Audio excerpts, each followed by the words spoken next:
এই যে বাংলাদেশের পাশে মায়ানমার আরাকান, ওর পাশে চীন, চীনের সীমা, চীনের জমিনে সাহাবায়ে কেরামের কবর। ইসলামী বিশ্বকোষ কিতাবের ভিতরে লিখেছেন, রেফারেন্স দিয়ে তারা উল্লেখ করেছেন 4 জন সাহাবী তারা এসেছেন। এই 4 জনের আমির ছিলেন হযরত আবু ওয়াক্কাস রাদিয়াল্লাহু তাআলা আনহু। আবু ওয়াক্কাস রাদিয়াল্লাহু তাআলা আনহু তিনি কে? তিনি আমার নবী, রহমতের নবী, মায়ার নবীর মামা, নবীজির মা আমেনা ওনার আপন চাচাতো ভাই হযরত আবু ওয়াক্কাস রাদিয়াল্লাহু তাআলা আনহু আল্লাহর নবীর মামা। তিনি হলেন 4 জন সাহাবীর আমির। ইসলামের দাওয়াতের মিশন নিয়ে ভারতের বর্তমানে কেরালা, যার আগের নাম ছিল মালাবার, বর্তমানে যেই শহরের নাম হলো কেরালা, ওই কেরালাতে তারা প্রথমে এসেছেন। কেরালা রাজ্যের তখন রাজা ছিল রাজা পরিমল। রাজা পরিমল সে একজন হিন্দু মূর্তি পূজারী, অগ্নি পূজারী, আল্লাহর পরিচয় জানে না, কিন্তু তার একটা ভালো গুণ ছিল, মেহমানের সে বড় কদর করত, মেহমানদারি করত, মুসাফিরখানা তার সর্বদা থাকতো। যেই আসতো তাদেরকে মুসাফিরখানায় জায়গা দিত। বিভিন্ন দেশ থেকে পর্যটকরা যখন আসতেন তাদেরকে সে মূল্যায়ন করত, তাদের যত্ন নিত। নবীর সাহাবী এই 4 জন হযরত আবু ওয়াক্কাস রাদিয়াল্লাহু তাআলা আনহুর নেতৃত্বে ওনাদেরকেও সে জায়গা করে দিল, সম্মান দিল, ইজ্জত দিল। তারপরে রাজা পরিমল সে এসে বলতেছে, ও আরবের মুসাফির,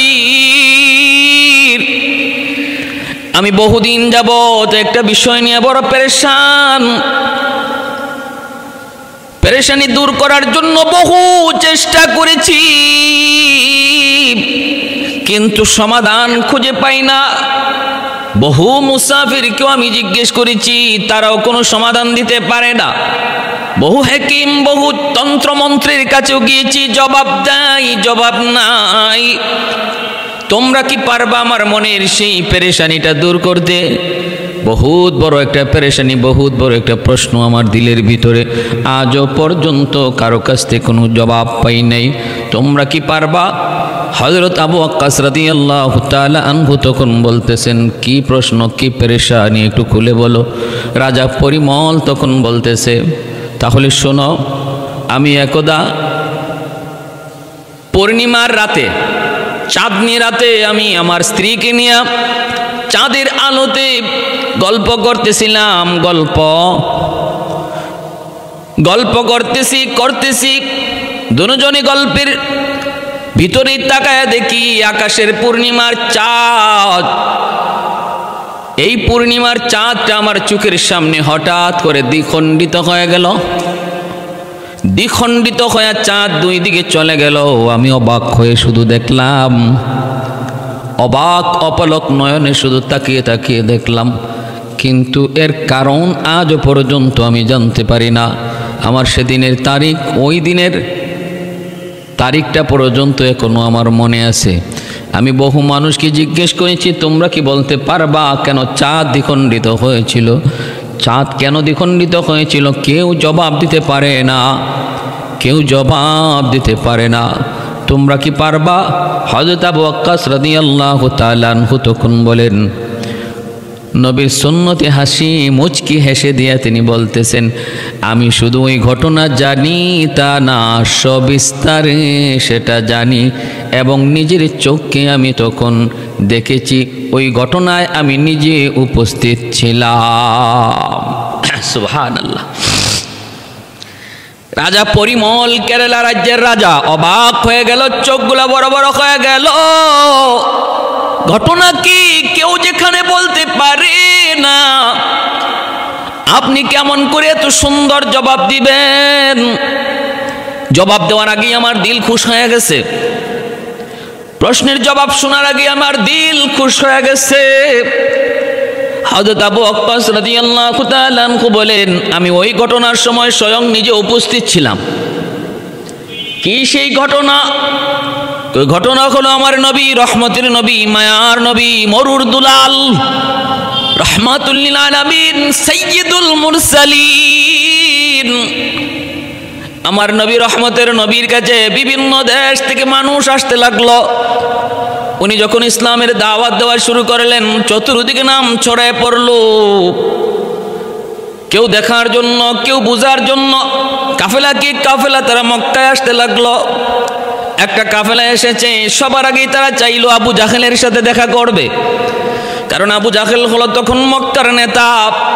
ওদের ধারণা হলো নেতার কাছে আগে যাই, তারপরে জিজ্ঞেস করি মুহাম্মদ কেমন, কোন ধরনের মানুষ। আবু জাহেল কি বলে একটু শুনি। কাফেলার লোকগুলি যখন আবু জাহেলের কাছে আসলো, আইসা বলতেছে, নেতা, আমরা তোমাকে বড় শ্রদ্ধা করি, সম্মান করি, তুমি কি বলতে পারবা মুহাম্মদ কেমন? আমরা মুহাম্মদের সাথে দেখা করতে এসেছি। আবু জাহেল মনে মনে কয়, আমি যদি এখন বলি মুহাম্মদ খারাপ, তাহলে আমার কথাটা খাইব না, আমার কথাটা চলবে না, আমার কথাটা অল্প সময় পরেই ব্যান্ড হয়ে যাবে। কারণ আমি বলবো খারাপ, 10 জন বলবে ভালো। কারণ মুহাম্মদ যে ভালো, সেটা শুধু মুসলমান নয়, অমুসলিম কাফের যারা, তারাও নবীকে ব্যক্তি হিসাবে ভালো জানতো। কারণ নবী জীবনে কোনো দিন মিথ্যা বলেন নাই। আমার নবীকে আল আমিন উপাধিটা তো আবু জাহেলই দিয়েছে। আবু জাহেল চিন্তায় পড়ে গেল, যার উপাধি আমি নিজে দিলাম আল আমিন, সেই মুহাম্মদকে আমি খারাপ বলি কেমন করে? আবার ওদেরকে ভালো যদি বলি তাও বিপদ। মুহাম্মদের কাছে যাই এই কালেমা পরে মুসলমান হয়ে যাবে। আবার যদি কিছু না বইলা পাঠায় দেই তাও বিপদ। মুহাম্মদের কাছে যাওয়ার পর তার আখলাক দেখে, তার আদর্শ দেখে ওরা কালেমা পরে মুসলমান হয়ে যাবে। কারণ এমন বহু মানুষকে আমি এমন নিষেধ করেছি, মুহাম্মদের কাছে যাও না, তারপরও তারা গেছে। কারণ মানুষ জাতির স্বভাব হলো আল ইনসানু হারিসুন ফিমা মুনিয়া, মানুষ জাতিকে যেই দিকে নিষেধ করা হয় ওই দিকে আরো বেশি যায়। বাবা যদি সন্তানকে বলে, বাবা ওদিকে যেও না, আমি সাপ দেখে এসেছি, ছেলের মনে যাবার জন্য আগ্রহ আরো বেড়ে যায়। কেমন সাপ, একটু দেখে আসি, বিষাক্ত সাপ নাকি সাধারণ সাপ, একটু দেখে আসি। হয়তো এই রাস্তা দিয়ে সে যেতই না, কিন্তু বাবার নিষেধ পাওয়ার পর যাওয়ার জন্য আগ্রহ আরও বেড়ে যায়। এটা মানুষ জাতির স্বভাব। আবু জাহেল বলতেছে, মনে মনে ভাবে, আমি যদি এখন বলি যেও না, মুহাম্মদের কাছে গেলে পরে তোমাদের ক্ষতি হবে, তাহলে ওরা আমার কথাগুলি মানবে না। যদি বলি মুহাম্মদ পাগল, তাহলে ওরা বলবে পাগল, কেমন পাগল একটু দেখে আসি। সেখানে পাগল দেখতে যায় সব কালেমা পরে মুসলমান হয়ে যাবে। ইয়ামেন থেকে 10,000 কাফেলা এসেছিল নবীর সন্ধানে। রাস্তায় আবু জাহেলের সঙ্গে দেখা। আবু জাহেল কয়, সাবধান সাবধান, তোমরা মুহাম্মদের কাছে যেও না, কারণ মুহাম্মদ মস্ত বড় এক পাগল, মস্ত বড় জাদুকর। যেই তার কাছে যায় তার এই কালেমা পরে মুসলমান হয়ে যায়, তার জাদুতে আক্রান্ত হয়ে যায়। যেই তার কাছে যায় তার জাদুতে জাদুগ্রস্ত হয়ে যায়। না না, তোমরা যেও না। কিন্তু ইয়ামেনের 10,000 কাফেলা আবু জাহেলকে বিদায় দেওয়ার পর এরা একজন আরেকজনকে বলতেছে, কি রে, এটা কেমন পাগল, যেই পাগলের কাছে গেলে পরে নিজেও পাগল হয়ে যেতে হয়, এই পাগল না দেখে পারি যাওয়া যাবে না। আগ্রহ আল্লাহ আরো বাড়াইয়া দিচ্ছেন, হিতে বিপরীত হয়ে গেল। পাগল কইয়া চাইছিল ফিরায় রাখতে, বিরত রাখতে, দূরে সরাইতে, আল্লাহ আরো কাছে টেনে দিলেন। তার মানে মানুষের চিন্তা চেতনা যুক্তি বুদ্ধি যেখানে শেষ, সেখান থেকে আল্লাহর কুদরতের খেলা শুরু হয়, মাত্র শুরু হয়। আবু জাহেলের সমস্ত প্ল্যানটারে তার পক্ষে না নিয়া তার প্ল্যানেই আল্লাহ তারে ধরলেন।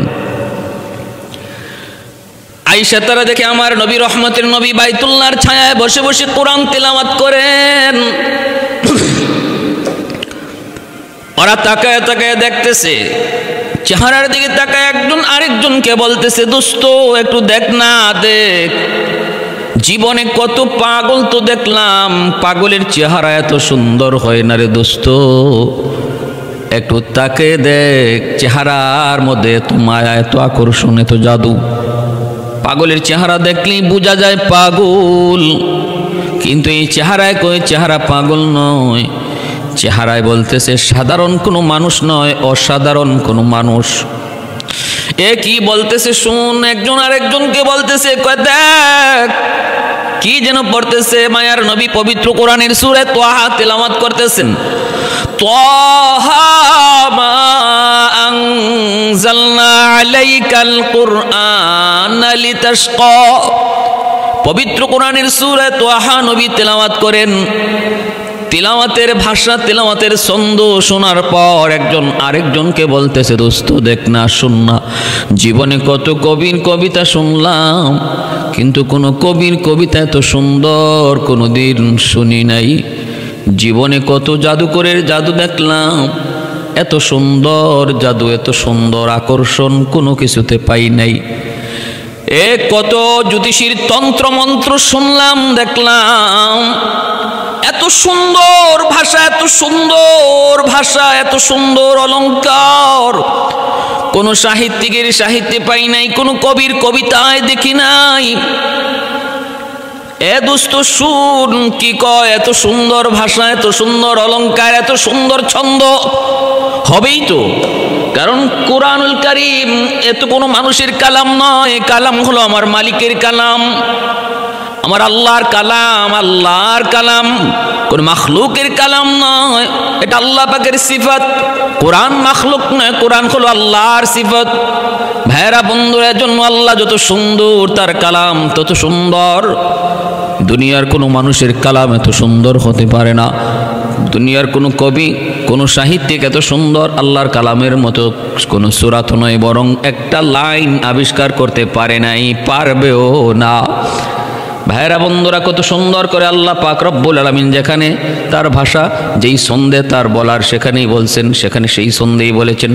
আর রহমান আল্লামাল কুরআন খালাকাল ইনসান আল্লামাহুল বায়ান আশ-শামসু ওয়াল কামারু বিহুসবান ওয়ান নাজমু ওয়াশ-শাজারু ইয়াসজুদান ওয়াস-সামাআ রাফাআহা ওয়া ওয়াদাআল মিজান আল্লাহ তাতগাউ ফিল মিজান ওয়া আকিমুল ওয়াজনা বিল কিসতি ওয়া লা তুখসিরুল মিজান। ছন্দের উপরে ছন্দ, কত সুন্দর করে আল্লাহর কালামের ছন্দমালা। ওয়াশ-শামসি ওয়া দুহাহা ওয়াল কামারি ইযা তালাহা ওয়ান নাহারি ইযা জাল্লাহা ওয়াল লাইলি ইযা ইয়াগশাহা ওয়াস সামাই ওয়া মা বানাহা ওয়াল আরদি ওয়া মা তুহাহা ওয়া নাফসিন ওয়া মা সাওয়াহা ফাআলহামাহা ফুজুরাহা ওয়া তাকওয়াহা। কত সুন্দর ছন্দমালা, কত সুন্দর অলঙ্কার। এজন্য আল্লাহর কালামের তেলাওয়াত যেই শুনে সেই মুগ্ধ হয়ে যায়। ভাইরে দেখেন না, কত কবির কবিতা একবার দুইবার 10 বার শুনলে পরে আর শুনতে ভালো লাগে না। কত গায়কের গান একবার দুইবার 10 বার শুনলে পরে আর শুনতে ভালো লাগে না। কিন্তু আল্লাহর কালাম সারা জীবনভর শুনতেছি, প্রতি রাকাতে রাকাতে সূরা ফাতিহা শুনতেছি। আজও পর্যন্ত কেউ কোনোদিন একথা বলে নাই, হুজুর আলহামদু সূরা আর শুনতে ভালো লাগে না। যত শুনি ততই মায়া, যত শুনি ততই মধুর, যত শুনি ততই আকর্ষণ। এক একজনের জবানে এক এক রকম সুন্দর, এক একজনের জবানে এক একজনের জাদু। ভাইরা বন্ধুরা, জন্য ওই 10,000 কাফেলা বলতেছে, দোস্ত আবু জাহেল কয় কি, এমন মানুষ পাগল হতে পারে না, এমন মানুষ পাগল হতে পারে না। পাগলের চেহারা এমন হয় না, পাগলের চেহারা দেখলেই বোঝা যায় পাগল। দেখ বলেছিল কবি, না না এ কোনো কবির কবিতা নয়। বলেছিল জাদুকর, না না এ কোনো জাদুকরের জাদু নয়। অতএব না না, আমরা আর দেরি করা যায় না, যা শুনেছি তিনি আল্লাহর পয়গম্বর, এটাই সঠিক। 10,000 কাফেলা এসে মায়ার নবীর হাত ধরে বলতেছে, নবী গো, আবু জাহেল যা বলেছে ভুল বলেছে গো নবী। আবু জাহেল আমাদেরকে থামাইতে চেয়েছিল আপনাকে পাগল বইলা, কিন্তু আমাদের দিলে আরো আগ্রহ বেড়ে গেছে। আমরা নিজের চোখে এসে দেখলাম না না না গো নবী, আপনি পাগল হতে পারেন না, আপনি কোনো জাদুকরও হতে পারেন না। আমাদের ইয়াকিন হয়ে গেছে আপনি আল্লাহর পয়গম্বর। আমরা আর দেরি করতে চাই না, কালেমা পড়ে মুসলমান বানায় দেন। মায়ার নবীর হাতে হাত রেখে 10,000 ইয়ামিন কাফেলা কালেমা পড়ে মুসলমান হয়ে গেল। কও নইনে মুখতার খোদা তুমকো বানায়া, कौनैन मुख्तार खुदा तुमको बनाया, उम्मत का निगाहबान खुदा तुमको बनाया, उम्मत का निगाहबान खुदा तुमको बनाया। मौला मेरा आका मेरा रहमत की नबी है, तजदार मदीना है तो माहे अरबी है, तजदार मदीना है तो माहे अरबी है। अशजार ने देते हैं नबूवत के शहादत, तशकीक कमर में है तो अंगुल की इशारात, तशकीक कमर में है तो अंगुल की इशारात। এজন্য আবু জাহেল ভাবছে যে না না, এই মানুষগুলোকে আমি যদি বলি মুহাম্মদের কাছে যায়ও না, তাহলে এরা আরো বেশি যাবে, অতএব আমি নিজেই লইয়া যাই। আর যাইয়া মুহাম্মদের সামনে যাইয়া ওদেরকে পাশে রাইখা এমন কিছু প্রশ্ন করব, এমন অসম্ভব কিছু প্রশ্ন করব যা মুহাম্মদের পক্ষে সম্ভব নয়। আর তখনই তারা বুঝে ফেলবে যে মুহাম্মদ তিনি সত্যবাদী নবী না, ওরা পিছপা হয়ে যাবে, মুহাম্মদ পারবে না আর ওরাও মুসলমান হবে না।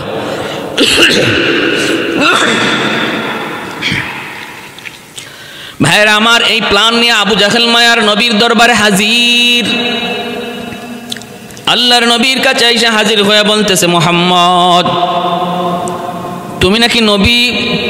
আল্লাহর নবী কয়, চাচা আমি যে নবী আমি তো বলি না, আমি যে রাসূল আমি তো বলি না, আমার আল্লাহ বলে। আমি তো নিজে বলি না, আমার আল্লাহ বলেন। আল্লাহ বলেন ইয়াসিন ওয়াল কুরআনিল হাকিম ইন্নাকা লামিনাল মুরসালিন আলা সিরাতিন মুস্তাকিম। ইন্নাকা লামিনাল মুরসালিন, আল্লাহ বলে নিশ্চয়ই তুমি রসুলগণের মধ্য থেকে একজন রসুল, আল্লাহ নিজে বলেছেন। আবু জাহেল কয়, তুমি যদি রসুল হও নবী হও তাহলে আকাশের চাঁদকে দ্বিখণ্ডিত করে দেখাও। নবী যদি হও তাহলে তোমার পক্ষে সেটা সম্ভব। আল্লাহর পক্ষ থেকে প্রেরিত রাসূল যদি হও তাহলে আকাশের চাঁদ দ্বিখণ্ডিত করা তোমার জন্য সম্ভব। আর যদি তুমি মিথ্যাবাদী নবী হও তাহলে সম্ভব নয়। এই মানুষগুলার সামনে রেখে আমার নবীকে এমন প্রশ্ন করলো, কারণ আবু জাহেল সে বহুবার নবীকে পরীক্ষা করেছে, হাতের মধ্যে কঙ্কর নিয়ে বলেছে, মুহাম্মদ আমার হাতে কি আছে যদি বলতে পারো তাহলে আমি কালেমা পড়ে মুসলমান হয়ে যাব। নবী বললেন, আমি বলতে হবে না, হাতের ভিতরে যা আছে সেটাই বলে দেবে।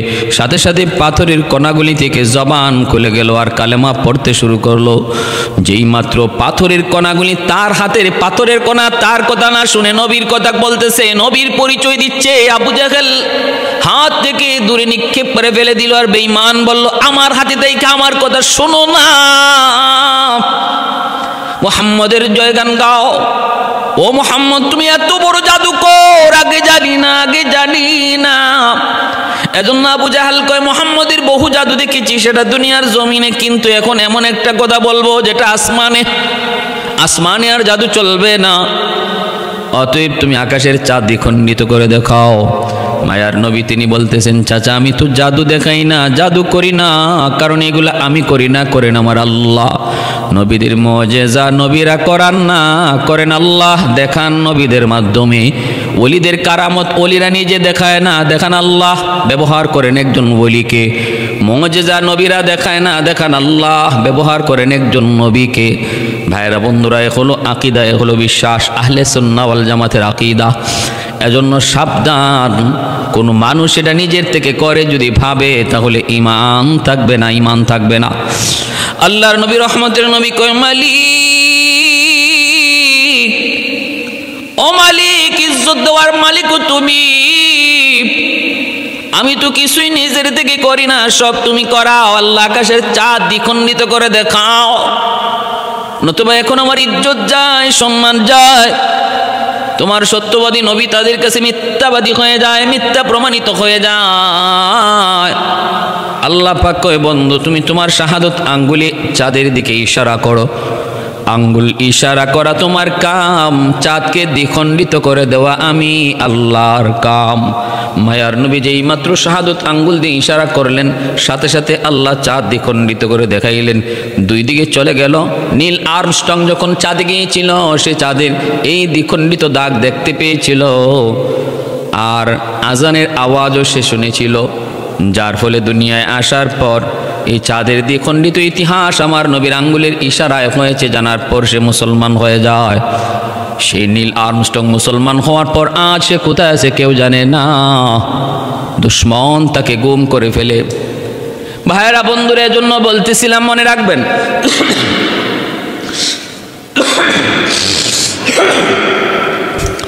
আল্লাহর নবী রহমতের নবীর ইশারায় চাঁদ দ্বিখণ্ডিত হলো।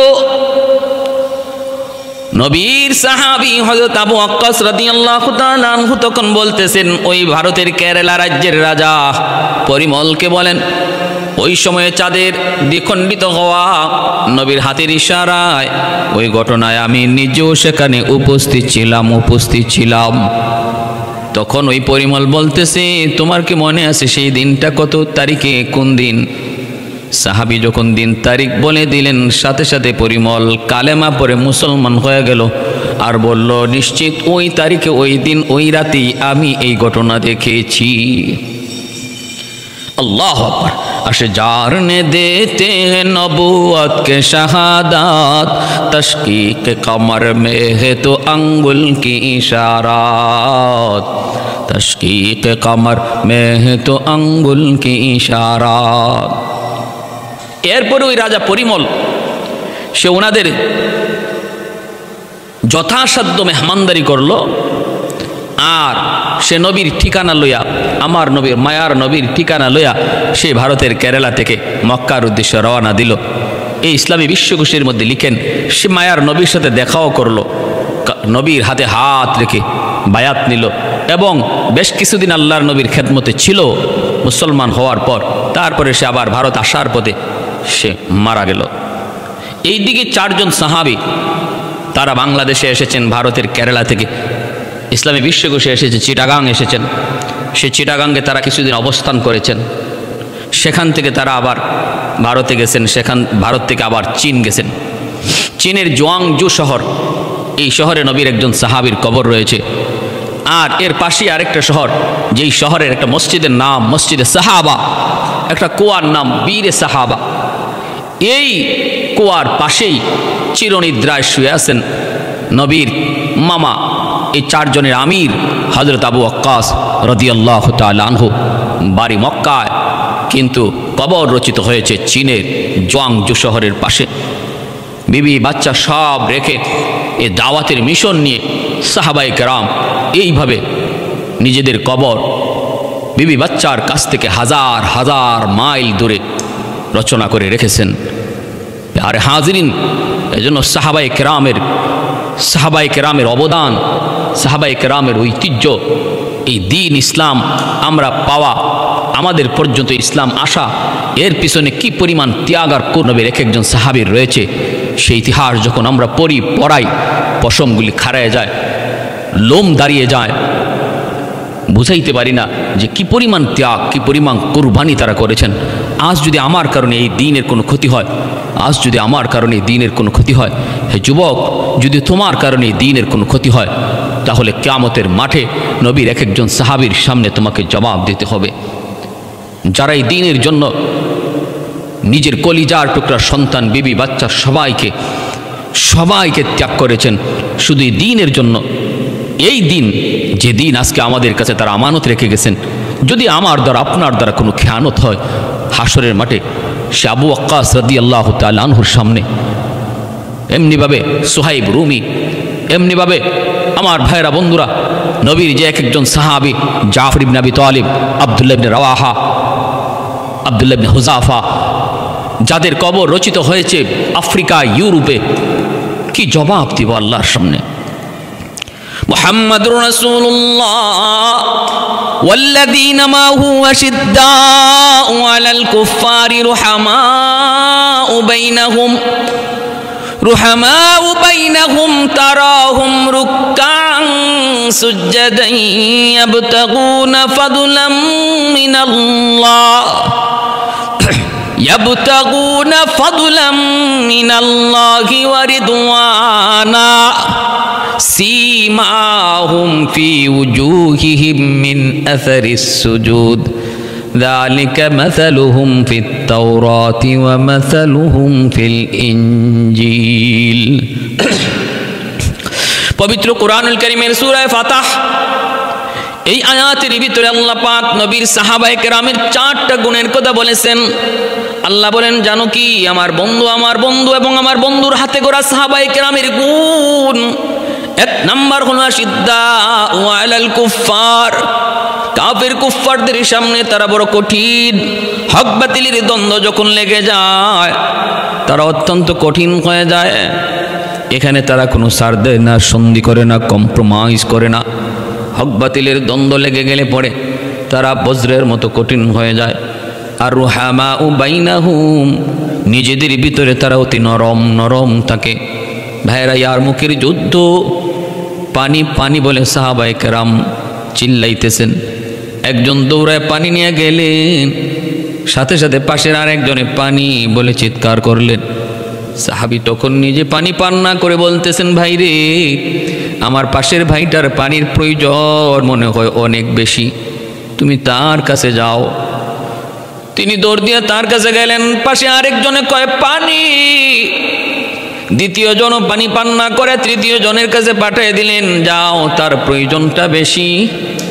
তৃতীয় জনের কাছে গেলেন। চতুর্থ জন আরেকজন পানি বলে চিৎকার করে উঠলেন। তিনি চতুর্থ জনের কাছে পাঠিয়ে দিলেন। তৃতীয় জন পানি পান করলেন না। যায়া তিনি দেখেন চতুর্থ জন আর পানি পান করতে পারলেন না, শহীদ হয়ে গেলেন। পানি পান করে আর শহীদ, পানি পান করা ভাগ্য আর জুটল না। দৌড় দিয়া তৃতীয় জনের কাছে আসেন, এসে দেখেন তিনিও শহীদ, পানি পান করার ভাগ্যে জুটে নাই। দৌড় দিয়া দ্বিতীয় জনের কাছে আসেন, তিনিও শহীদ। দৌড় দিয়া প্রথম জনের কাছে আসেন, যিনি তার আপন ভাই, যার জন্য সবার আগে পানি নিয়ে তিনি ময়দানে হাজির হয়েছিলেন। এসে দেখেন ভাইটাও দুনিয়ায় নাই, পানির তৃষ্ণা নিয়েই শহীদ হয়ে গেলেন। যেই মানুষগুলা নিজের পানি পান করা না, উটের পানি পান করা। উটের পানি পান করা, কে আগে পানি পান করাবে, কার উটকে আগে পানি পান করাবে, এই নিয়ে যারা যুদ্ধ করত, খুন খারাপি করত, মাসকে মাস তাদের মধ্যে যুদ্ধ লেগে থাকতো শুধু উটের পানি পান করা নিয়ে। ওই মানুষগুলো আমার নবীর হাতে গড়া সাহাবী হওয়ার পর উট না শুধু নিজের পানি নিজে পান করে না, আরেক ভাইকে আগে দিয়া দেয়। জান যায় পানির তৃষ্ণায়, তবুও কয় আমার লাগবে না, আমার ভাইটার পানির প্রয়োজন অনেক বেশি, তার কাছে যাও। আল্লাহ বলেন, রুহামাউ বাইনাহুম তারাহুম রুকআন সুজদান ইয়াবতাগুনা ফাদলাম মিনাল্লাহ।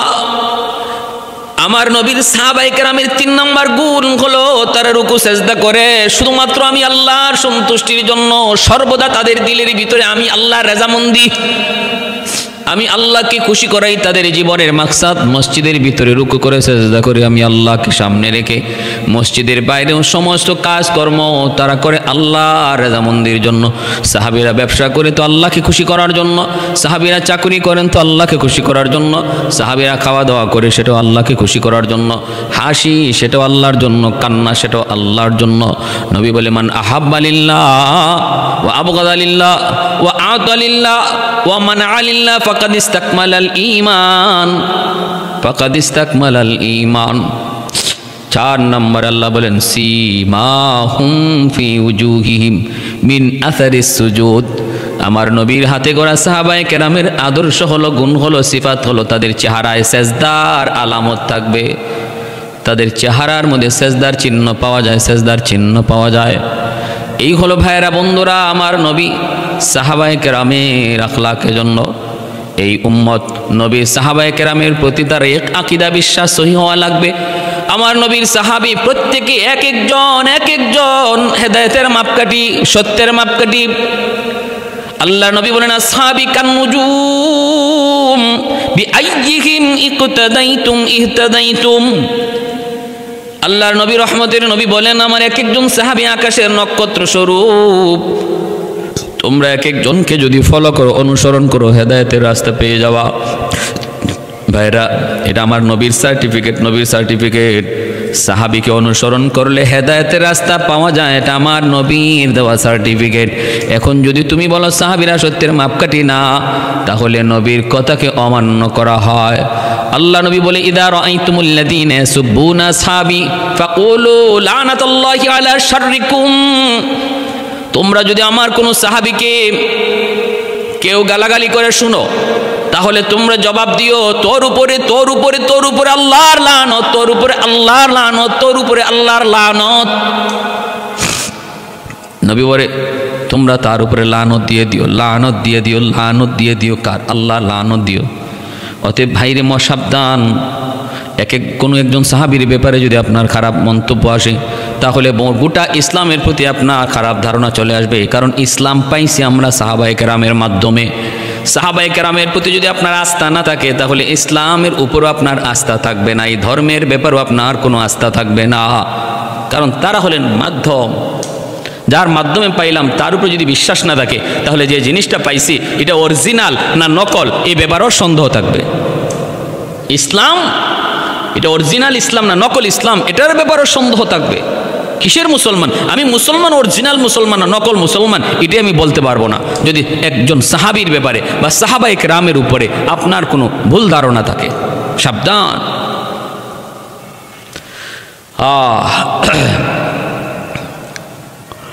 নবী হলেন ১৬ লক্ষ, সাহাবায়ে কেরামও হলেন ১৬ লক্ষ। আল্লাহ মিল রাখছেন কিভাবে? নবী হলেন ১৬ লক্ষ, সাহাবায়ে কেরাম হলেন ১৬ লক্ষ। সাহাবায়ে কেরামের ভিতরে, নবীদের ভিতরে ৪ জন নবী, তারা উৎকৃষ্ট, তাদের কাছে আসমানি কিতাব নাজিল হয়েছে। আমার নবী রহমতের নবী, মায়ার নবীর উপরে কোরআন, ঈসা আলাইহিস সালামের উপরে ইনজিল, মূসা আলাইহিস সালামের উপরে তাওরাত, দাউদ আলাইহিস সালামের উপরে জাবুর। এই কোন আসমানি 4টা বড় বড় কিতাব ৪ জন নবীর উপরে আল্লাহ পাক নাজিল করেছেন। এমনিভাবে নবী সাহাবায়ে কেরামের ভিতরেও ৪ জন সাহাবী হলেন বড় বড় সাহাবী, বড় বড় সাহাবী ৪ জন। এই ৪ জন সাহাবী, একজন আবু বকর, একজন ওমর, একজন আলী, একজন উসমান, একজন আলী, এই ৪ জন হলেন বড় বড় সাহাবী। ভাইরা বন্ধুরা, এজন্য নবীদের তালিকা, নবীদের গণনা, নবীদের সংখ্যার সাথে সাহাবায়ে কেরামের সংখ্যার মিল, তরতিবের দিক দিয়েও সাহাবায়ে কেরাম, নবীদের তরতিবের সাথে সাহাবায়ে কেরামের তরতিবের মিল। আল্লাহর নবী বলেন রূহ জগতে নবীগণের পর যেই রূহগুলাকে আল্লাহ পাক সবচেয়ে বেশি চমকাইতে দেখছেন, সবচেয়ে বেশি চমকাইতে দেখছেন, ওই রূহগুলাকে আল্লাহ পাক তার নবীর সাহাবী হওয়ার তৌফিক দান করেছেন। সাহাবী হওয়ার তৌফিক আল্লাহ দান করে। উলাইকা আসহাবু মুহাম্মাদিন সাল্লাল্লাহু আলাইহি ওয়াসাল্লাম আবাররাহা কুলুবান ওয়া আমাকাহা ইলমান ওয়া আকাল্লাহা তাকাল্লুফা ইখতারাহুমুল্লাহু লিসুহবাতি নাবিয়্যিহি ওয়া লিইকামাতি দীনিহি। আল্লাহ নিজে চয়েস করেছেন, আল্লাহ নিজে যাচাই বাছাই করে সাহাবী বানাইছেন। আমলের মাধ্যমে ওলি হওয়া যায়, সাহাবী হওয়া যায় না। সাহাবী হতে হলে আল্লাহর পছন্দ লাগে। উলাইকাল্লাযীনা ইমতাহানাল্লাহু কুলুবাহুম লিত্তাকওয়া। আব্দুল কাদের জিলানী, খাজা মঈনুদ্দিন চিশতি আপনি হতে পারবেন, কিন্তু নবীর আদনা থেকে আদনা একজন সাহাবী হতে পারবেন না। কারণ সাহাবী নিজের চেষ্টায় হওয়া যায় না, আল্লাহ যারে পছন্দ করেছেন তাদেরকেই সাহাবী বানাইছেন। সুবহানাল্লাহ। জানতেন কোনো বিষয় না, এটা আল্লাহর একান্তই চয়েস, এটা আল্লাহর একান্তই চয়েস, এটা আল্লাহর একান্তই চয়েস। প্যারে হাজির। অতএব কি বুঝলাম? এই বাংলাদেশের জমিনেও সাহাবী আসছেন, এই জমিনের উপর দিয়েও সাহাবায়ে কেরামের পদচারণ হয়েছে। কি পরিমাণ ত্যাগ ছিল ইসলামের জন্য, কি পরিমাণ কোরবানি ছিল ইসলামের জন্য সাহাবায়ে কেরামের। এজন্য আসুন আমরা প্রত্যেকে সাহাবায়ে কেরামের জীবন বেশি বেশি আলোচনা করি, বেশি বেশি পড়ালেখা করি, আর তাদের মতো নিজের জীবনকে গড়ার চেষ্টা করি। তাদের যে গুণাবলী সর্বদা এই গুণ নিজের মধ্যে আনার চেষ্টা করি। নিজেদের ভিতরে কখনো দ্বন্দ্ব নয়, মুসলমানের কোনো মারামারি নয়, হক বাতিলের দ্বন্দ্ব যখন লেগে যাবে তখন মুসলমান শক্ত বজ্রের মতো হবে, আগুনের চেয়ে বেশি তেজ, তলোয়ার চেয়ে বেশি ধারালো হবে যখন হক বাতিলের দ্বন্দ্ব বেজে যাবে। আমরা এখানে কোনো ছাড় দেব না, কিন্তু মুসলমানে কোনো মারামারি নয়, কাটাকাটি নয়, হিংসা নয়, বিদ্বেষ নয়। আল্লাহ আমাদেরকে বুঝার তৌফিক দান করুন, আমিন। ও